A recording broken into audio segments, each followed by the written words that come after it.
안녕하세요. 배신의 장미입니다. 오늘의 사연 시작하겠습니다. 결혼을 하고 보니 시어머니는 참 대단한 분이셨습니다. 처음엔 그런 모습을 보면서 존경스럽다는 생각이 들었죠. 세상엔 어려운 사람을 도와야 한다고 말하는 사람들은 많지만 실제로 행동하고 실천하는 사람은 많지 않기 때문이죠. 그런 의미에서 시어머니는 정말 훌륭한 분이셨습니다. 시어머니는 오랫동안 후원을 해 오셨습니다. 그냥 가끔씩 기부하는 것이 아니라 수십 년 동안 꾸준히 어려운 환경의 아이들을 그리고 사람들을 지원하고 계셨죠. 경제적으로 어려운 아이들의 학비를 보태주시고 생필품을 챙겨주셨으며 때때로 직접 음식을 만들어 전달해 주시기도 하셨습니다. 그뿐만이 아니었죠. 시어머니는 자신에게 들어오는 모든 돈을 남을 위해 사용하고 있었습니다. 후원 단체를 통해 보내는 돈도 있었고, 가까운 이웃이나 교회 신도들 중 형편이 어려운 사람들에게 직접 도움을 주는 경우도 많았습니다. 누군가 생활이 어렵다는 소식이 들리면 시어머니는 마치 자신의 일인 것처럼 발벗고 나서서 도와주셨죠. 처음엔 그런 시어머니 모습이 감동적으로 느껴졌습니다. 그러나 시간이 지나면서 저는 점점 혼란스러운 감정을 느끼게 되었습니다. 그 이유는 시어머니는 그렇게 나누어 쓰시는 돈이 어디에서 나오는 것인지 알기 때문이죠. 그 돈은 자식에게 받은 용돈이었습니다. 시어머니는 자신을 위해서는 단 한 푼도 쓰지 않으셨죠. 옷이 낡고 헤어져도 새 것을 사지 않으셨습니다. 가족들이 무언가를 사드려도 결국 다른 사람들에게 나누어 주거나 조용히 환불을 하셨죠. 어머니, 이거 새 옷이에요. 요즘 날씨도 추운데 따뜻하게 입으세요. 아유, 나는 괜찮아. 이 옷 아직 멀쩡하잖아? 그렇게 한사코 거절하시더니 며칠 후 그 옷은 이미 다른 사람 손에 들어가 있었습니다. 좋은 신발을 사드린 적도 있었죠. 어머니, 지난번에 신발 사드린 거 잘 신고 계세요? 아이고, 그거? 내가 필요 없어서 딴 사람 줬어. 나보단 그 사람한테 더 필요한 듯 해서. 시어머니가 신으시던 신발은 바닥에 닳아 너덜너덜해졌음에도 새 신발이 필요 없다고 하셨습니다. 심지어 가족들이 큰맘 먹고 비싼 패딩을 사드렸던 적도 있었는데 며칠 후 조용히 환불을 해버리셨다는 사실을 알게 되었죠. 어머니, 그 패딩 어디 갔어요? 어? 아, 그거 그냥 환불했어. 그 돈으로 이번에 후원하는 아이들 겨울옷 사줬어. 그 말을 들은 순간 저는 한숨이 나왔습니다. 어머니에게 따뜻한 겨울을 보내라고 사드린 옷이었는데 그 옷값이 결국 또 다른 누군가를 위한 돈으로 바뀌어 버렸습니다. 시어머니는 식사마저도 제대로 챙기지 않으셨습니다. 밥을 드셔도 늘 반찬 하나만 놓고 드셨죠. 그것도 거의 김치 한 조각과 국 하나면 끝이었습니다. 맛있는 음식을 사다 드려도 시어머니는 늘 남을 먼저 생각하셨습니다. 어머니, 이거 정말 맛있어요. 같이 드세요. 난 괜찮아. 이거 아까워서 어떻게 먹어? 저기, 김땡땡이한테 갖다 줘야겠다. 혼자 살아서 밥도 제대로 못 먹거든? 아가, 오늘 시간 되면 나랑 같이 갈래? 가서 같이 청소도 좀 해주고 오자. 어? 주변에서는 시어머니를 보고 정말 천사 같은 분이시다라고 칭찬했습니다. 사람들은 시어머니를 본받아야 한다고 말했죠. 그러나 저는 점점 이상한 생각이 들기 시작했습니다. 타인을 돕는 건 분명 좋은 일이었습니다. 하지만 스스로를 희생하면서까지 남을 돕는 것이 과연 옳은 일일까요? 시어머니는 분명 대단한 분이셨습니다. 하지만 동시에 자신의 삶을 지나치게 희생하고 계셨습니다. 더 나아가 저는 문득 이런 생각이 들었죠. 이렇게까지 해야 하는 걸까? 이게 정말 올바른 나눔의 방식일까? 그리고 시간이 지나면서 저는 깨닫게 되었습니다. 이 문제는 단순히 시어머니 한 분의 희생으로 끝나는 일이 아니었다는 걸. 명절이 되면 저는 시댁에서 차례를 지내고 음식을 준비한 뒤 친정으로 가는 것이 늘 정해진 일정이었습니다. 그런데 어느 해부터 예상치 못한 일이 벌어졌죠. 그날도 저는 차례 음식을 준비하느라 아침부터 정신없이 움직이고 있었습니다.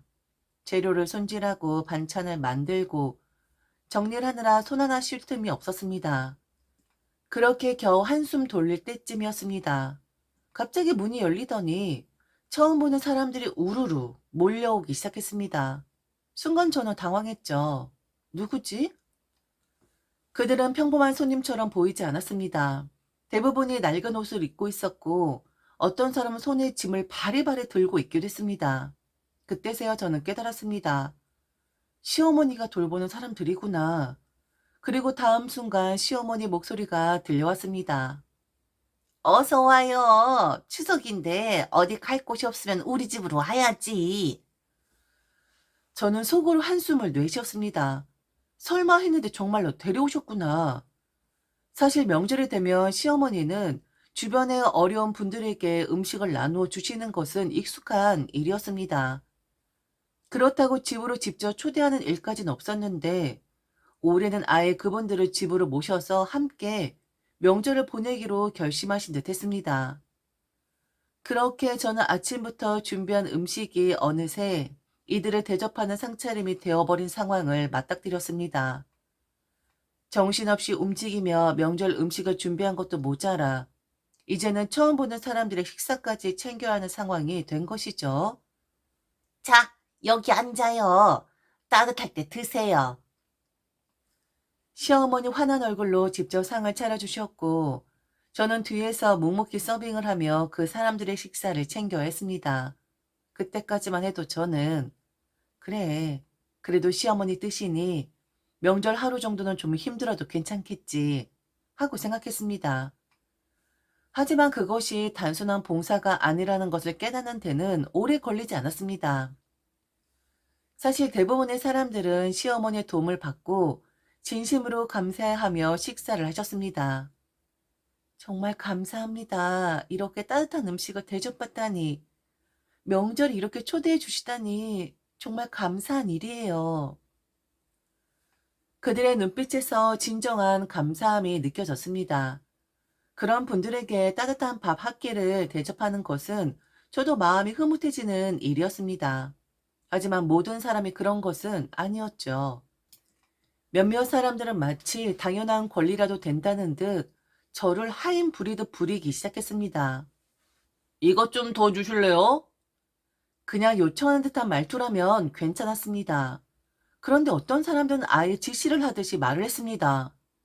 이거 가져와요. 다 먹었잖아요. 이거 가져와요와 이거 좀 더 주실래요는 엄연히 다르지 않습니까? 그 말투에서 그들이 저를 어떻게 대하고 있는지가 고스란히 느껴졌습니다. 마치 식당에 온 손님처럼 저를 서브 취급하고 있었죠. 저는 그들이 원하는 대로 음식을 가져다 주고 상을 치우고 물을 떠다 드렸습니다. 그러면서도 속으로는 참을 수 없는 불쾌함이 올라왔죠. 명절이면 당연히 저는 친정에도 가야 하는데 시어머니가 돌보는 사람들의 뒷정리를 하느라 정작 제 시간을 가질 수가 없었습니다. 아침부터 명절 준비를 하느라 정신없이 뛰어다녔고 점심엔 처음 보는 사람들까지 제접해야 했으며 그 뒤치다거리를 다 하고 나면 이미 하루가 다 지나고 있었습니다. 그러다 보니 친정에 가는 시간은 늘 저녁 늦게나 가능했습니다. 그리고 친정집에 도착하면 이미 다들 즐겁게 시간을 보내고 난 후였죠. 너 왜 이렇게 늦게 왔어? 너 또 시댁에서 늦게까지 있었지? 엄마는 그런 저를 보며 항상 안쓰러워 하셨습니다. 그리고 저는 어색한 웃음으로 대답할 수밖에 없었죠. 그냥 좀 도울 일이 있어서. 그렇게 힘들고 불편했던 순간들이 쌓이고 쌓여도 시어머니는 언제나 그들 편이었습니다. 그들이 저에게 무례한 말을 해도 시어머니는 오히려 저를 타이르듯 말씀하셨죠. 그분들은 힘든 삶을 살아오신 분들이라서 그래. 넌 좀 이해해야지. 왜 그분들은 힘든 삶을 살아왔으니 이해해야 한다는 논리가 며느리에게만 적용되는 걸까? 저는 도대체 왜 처음 보는 사람들에게까지 낮은 자세를 해야 하는 걸까? 저는 명절마다 몸이 힘들었습니다. 하지만 단순히 몸만 힘든 것이 아니었죠. 경제적인 압박 또한 저에게 큰 부담이었습니다. 시어머니는 이미 용돈을 많이 받아 가셨지만 그것만으로는 부족하다는 듯이 항상 더 많은 돈을 필요로 하셨습니다. 물론 저는 어른을 공경하는 마음으로 최대한 정성껏 용돈을 드리려고 노력했습니다. 그러나 시어머니는 그것을 받아들이는 입장이 아니라 요구하는 입장으로 생각하셨습니다. 그렇게 점점 요구가 늘어나고 저는 점점 압박을 받게 되었죠. 그리고 만약 제가 주저라도 하면 시어머니는 꼭 이런 말을 덧붙이셨습니다. 베풀 수 있을 때 해야 하는 법이란다. 욕심이 많으면 언젠가는 화를 입어. 그 말을 들을 때마다 저는 마치 돈을 내놓지 않으면 나쁜 사람이 되는 것 같은 기분이 들었습니다. 마치 베풀지 않으면 벌을 받을 것이라는 경고처럼 느껴지기도 했죠. 이런 상황이 반복되자 저는 당연히 남편에게 불만을 토로했습니다. 당신, 우리 어머니 용돈 드리는 거야 당연한 일이지만 너무 지나치다고 생각하지 않아? 아무리 그래도 매번 더 달라고 하시는 건 좀 이상하지 않아? 저는 남편이 당연히 저를 이해할 것이라고 생각했습니다. 하지만 남편은 저에게 뜻밖의 이야기를 들려주었습니다. 남편이 말했죠. 사실 우리 어머니가 왜 저렇게까지 남을 돕고 싶어 하는지 알아? 그렇게 남편은 시어머니의 과거에 대해 얘기했습니다. 과거에 시아버진 한 회사에서 근무를 하고 계셨습니다. 하지만 어떤 이유에서인지 해고를 당하게 되셨고 그 순간부터 집안은 풍비박산이 났다고 했습니다. 그야말로 한순간에 바닥까지 추락한 것이죠. 그때의 상황이 어땠는지 남편은 담담하게 말했습니다. 우리 집에 정말 아무것도 없었어. 말 그대로 쌀 한 톨도 없는 그런 지경이었어. 가족 모두가 굶주림에 시달렸고 당장 내일을 어떻게 살아야 할지 막막한 나날이 이어졌다고 했습니다. 그때 교회에서 봉사자를 만났고 그 봉사자의 도움으로 한 끼 식사를 해결할 수 있었습니다. 그 이후 교회의 도움을 받으며 조금씩 버텨낼 수 있었다고 했습니다. 그리고 그 기억이 시어머니의 인생을 완전히 바꾸어 놓았다고 했습니다. 어머닌 그때 받은 도움을 절대 잊지 못하는 거야. 그래서 자신이 받은 만큼 돌려줘야 한다고 생각하시는 것 같아. 그 말을 듣고 나니 저는 시어머니의 행동을 조금은 이해할 수 있을 것 같았습니다. 하지만 저는 여전히 의문이 들었죠. 하지만 그게 왜 우리한테까지 강요를 하시는 거야? 나 너무 힘들다고. 나도 사실 어머니가 너무 과하다고 생각해. 내가 중재를 할게. 당신이 부담스럽지 않도록 조절할 테니까 너무 걱정하지 마. 남편은 분명히 중재하겠다고 했습니다. 그래서 저는 남편의 말을 믿었죠. 그래, 남편이 중재를 해준다면 어머니의 요구도 어느 정도 조절될 거야. 무조건적으로 돈을 달라고 하시는 상황도 나아지겠지. 그렇게 저는 조금은 안심을 했습니다. 남편을 믿었으니까요. 하지만 그 믿음은 얼마 지나지 않아 완전히 산산조각이 나버리고 맙니다. 어이없는 사건이 터지고 말았으니까요. 그날 시어머니는 저와 남편을 부르셨습니다. 처음엔 무슨 일일까 싶었죠. 요즘 들어 시어머니가 자주 용돈 이야기를 하시던 터라 설마 또 돈 이야기가 나오려나 싶어 솔직히 가고 싶지 않았습니다.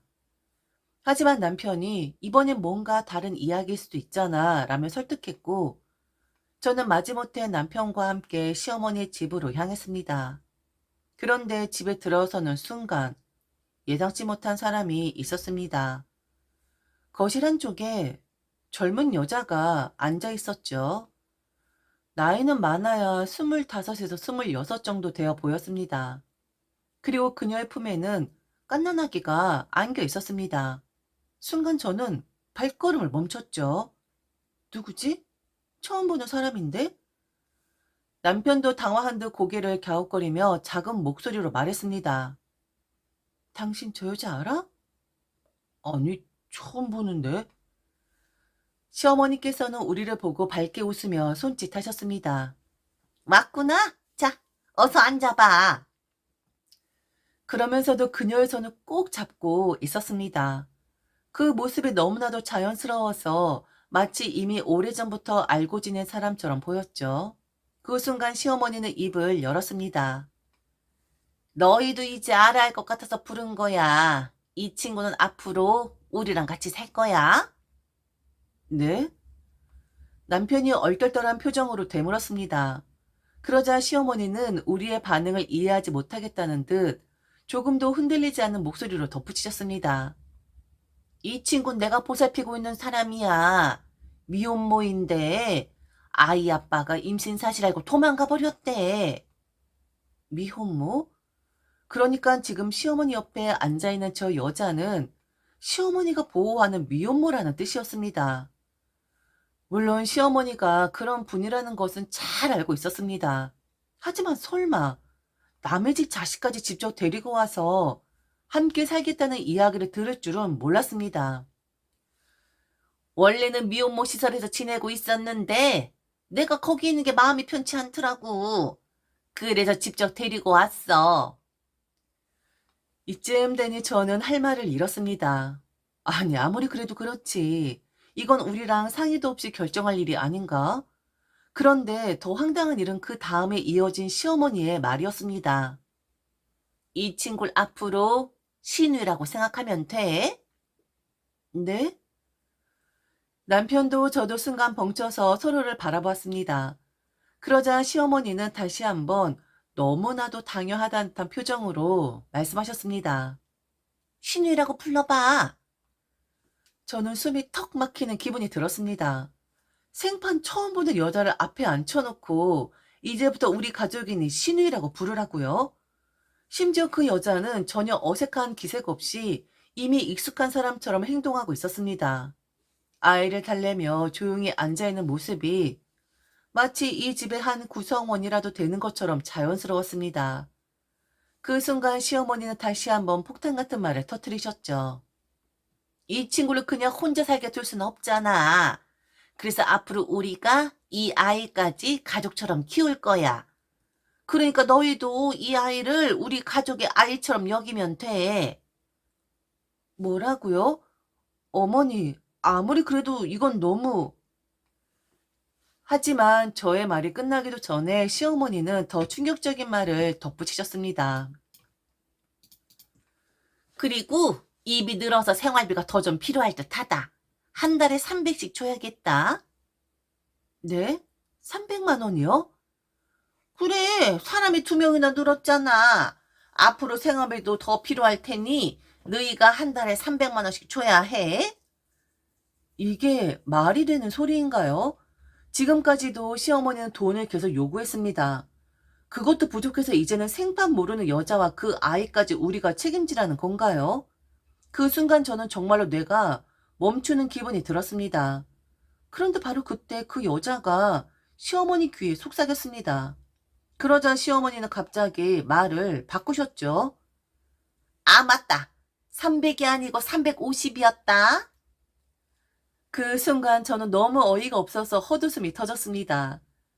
그 여자는 우리 돈으로 생활할 거면서 금액까지 정정하고 있었습니다. 마치 300만 원으로는 부족하니 350으로 올려야 한다 라고 말하는 것처럼 보였죠. 저는 정말로 숨이 막히는 기분이 들었습니다.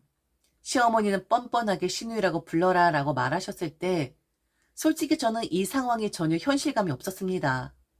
이게 지금 무슨 상황이지? 너무나도 갑작스러운 말, 너무나도 자연스럽게 이어지는 시어머니의 태도, 생전 처음 보는 젊은 여자와 그녀의 아이, 갑자기 가족으로 받아들이라고 강요하는 이 상황이 너무나도 황당해서 제 머릿속은 하얗게 변해버렸습니다. 그런데 그 순간 남편이 조용히 입을 열었습니다. 남편은 그 여자를 빤히 쳐다보았습니다. 그 눈빛이 무슨 뜻인지 저는 도저히 알 수 없었죠. 그냥 당황해서 그렇게 보고 있는 걸까? 아니면 뭔가 다른 감정이 섞여 있는 걸까? 그리고 잠시 후 남편은 아주 천천히 그리고 조용히 고개를 끄덕였습니다. 그래요. 그 순간 저는 심장이 철렁 내려앉는 기분이 들었습니다. 뭐가 그래요? 제가 무슨 말을 들은 건가 싶어 남편을 쳐다보았죠. 그리고 이어진 남편의 말이 저를 더욱 경악하게 만들었습니다. 저 아이 한번 안아봐도 될까요? 남편이 그렇게 말하는 순간 시어머니의 얼굴이 환하게 밝아졌습니다. 아이고, 우리 아들이 날 닮아. 이리도 정이 많아. 시어머니는 너무나도 기쁜 듯이 웃으며 말했습니다. 그러면서 그 젊은 여자를 바라보며 매우 자연스럽게 말을 이었습니다. 너도 이젠 오빠라고 불러라. 알았지?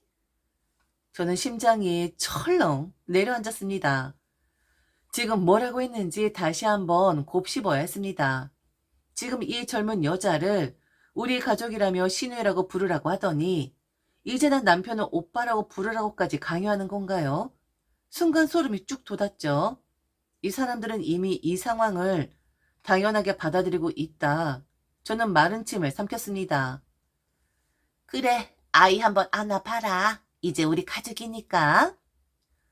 시어머니 흐뭇한 얼굴로 남편을 바라보며 말했습니다. 그때 남편이 조용히 손을 내밀었죠. 그 아이를 안아보려는 듯한 손짓이었습니다. 그 순간 저는 더 이상 이 광경을 지켜볼 수 없었죠. 저는 순간적으로 남편의 손을 붙잡았습니다. 그리고 아주 단호한 목소리로 말했습니다. 지금 무슨 짓이야? 뭐? 그 순간 시어머니와 젊은 여자도 당황한 듯한 표정을 지었습니다. 그러나 저는 한치도 물러설 생각이 없었습니다. 설마 당신 지금 이 아이를 진짜로 우리 가족처럼 받아들이겠다는 거야? 그냥 안아볼 수도 있는 거잖아.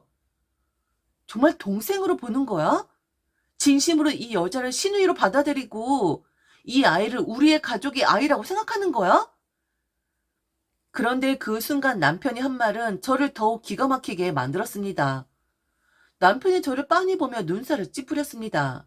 그러더니 오히려 제게 핀잔을 주듯 말했습니다. 왜 이렇게 무례하게 구는 거야? 무례해? 지금 이 상황이 무례한 게 아니라 제가 무례하다고요? 남편의 태도는 확실히 이상했습니다.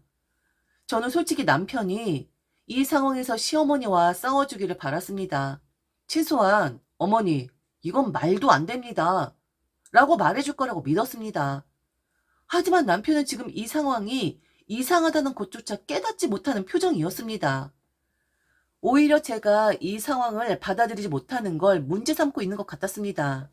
그 순간 저는 깨달았죠. 이 사람들과는 더 이상 안 되겠다. 시어머니는 자신의 행동이 너무나도 당연하다는 듯 오히려 저를 나무라고 있었습니다. 남편은 저를 무례하다고 비난하고 있었습니다. 그리고 저를 순진무구한 얼굴로 쳐다보는 그 여자. 자신이 뭘 잘못했냐? 왜 받아주지 않느냐? 그런 표정으로 저를 바라보고 있었습니다. 이게 도대체 무슨 상황인가요? 이게 정말 현실인가요? 저만 이상한 사람으로 몰리고 있었습니다. 저만 차갑고 이기적인 사람이 되어가고 있었습니다. 저는 남편을 똑바로 쳐다보며 말했습니다. 여기 있을 거지? 뭐? 너 지금 이 상황을 받아들이겠다는 거잖아. 남편은 순간 말문이 막힌 듯 어물거렸습니다. 그러더니 눈치를 보며 저 대신 시어머니를 바라봤죠. 그 행동이 저를 더욱 화나게 만들었습니다. 남편은 한숨을 쉬더니 갑자기 목소리를 낮춰 말했습니다. 아니, 사람 앞에서 지금 당신 뭐 하는 거야? 아이도 있는데, 아이가 듣잖아. 그 말이 떨어지는 순간 저는 비로소 깨달았습니다. 아, 이 사람은 진짜로 이 상황을 받아들이고 있구나. 그리고 이 집에 있는 모든 사람들이 저를 문제 있는 사람으로 몰아가고 있었습니다. 제가 상식적인 말을 하는 것임에도 이 사람들은 제가 비정하고 차가운 사람이라고 여기고 있었습니다. 그때 시어머니가 입을 열었죠. 그 목소리는 마치 저를 불쌍하게 여기는 듯한 어조였습니다. 아니, 며느라, 너 정말 왜 그러니? 사람은 왜 이렇게 차가워? 남의 집 아이와 여자를 데려와서 강제로 가족으로 받아들이라고 하는 것이 정당하고 그 상황을 받아들이지 못하는 제가 비정한 사람이 되는 건가요? 그리고 내가 앞으로 신우라고 하면 신우라고 알면 될 것이지. 지금 너 우리 아들한테 뭐 하는 거니? 게다가 내 앞에서? 너 이러다가 천벌 받는다. 어? 저는 순간 피식 웃음이 나왔습니다. 천벌이요? 너 지금 웃는 거지? 어머, 어머, 쟤를 어떻게 해야 하니? 너 반성해. 그리고 너 나중에 좋은 곳에 가려면 사람의 마음을 곱게 써야지. 지금 뭐 하는 거야? 저는 그제야 깨달았죠. 이 사람들은 저와 같은 세상에서 살고 있지 않다는 것을. 시어머니는 이미 자신이 설정한 선행이라는 틀 안에서 이 모든 것이 옳고 정당하다고 믿고 있었습니다. 그리고 그 믿음 안에는 제가 틀린 사람이 되는 것이었습니다. 저는 남편을 바라봤죠. 그런데 남편은 여전히 어정쩡한 표정으로 저와 시어머니를 번갈아 바라보고 있었습니다. 이 상황에서조차 자신이 어떤 입장을 취해야 할지 결정하지 못하고 있는 것이었죠. 당신 대답해봐. 이 상황 받아들일 거야? 당신 지금 우리 가정을 지키는 거야? 아니면 새로운 가족을 받아들이는 거야? 아니, 저 아이가 무슨 죄가 있어. 그리고 사실 나도 어릴 때 여동생이 있었으면 좋겠다고 생각하긴 했었어. 이게 지금 진짜로 할 소리인가? 이 상황에서 여동생을 원했다고? 지금까지 중재를 하겠다고 했던 사람이? 해도 너무하네. 동생 있었으면 했었다고? 아, 정말 미친 거 아니야? 없던 시누이까지? 너 지금 무슨 말을 하는 거야? 왜요? 시아버진 안 생기나요? 시동생은요? 한 명으로 족하시겠어요? 뭐? 한 10명 정도는 돼야 성에 차지 않겠어요? 예. 지금 어른 앞에서 그게 무슨 버릇없는 말이야? 버릇없는 말 같은 소리 하시네. 그럼 이건 뭐 올바른 말이고? 어디 콩가루 집안도 아니고 적당히를 몰라, 적당히를? 당신 중재한다며. 중재한다는 게 이거야? 아니, 그게 신의로 받아들이는 게 지금 중재야? 그럼 왜? 저 아이 우리 호적에 올리라고 하지 그래? 젊은 여자니까 다시 새 출발해야 하니 우리가 맡아서 키우자고 하지 그래. 너 지금 무슨 말을 하는 거니? 그게 더 인류에 넘치는 거 아니에요? 여보, 정말 왜 그래? 왜 그러냐니? 그럼 네 집 식구들은 나한테 왜 이러는 건데? 왜 남의 식구한테 원래도 남이면서 정말 생판 모르는 인간들 자꾸 엮이게끔 하냐고? 그게 무슨 말버릇이야? 며느리가 됐어. 며느리? 며느리면 뭐요? 명절마다 남의 식구들 먹이느라 정작 내 부모 얼굴도 제대로 못 봐. 그들 쥐작거리 하느라 돈 나가.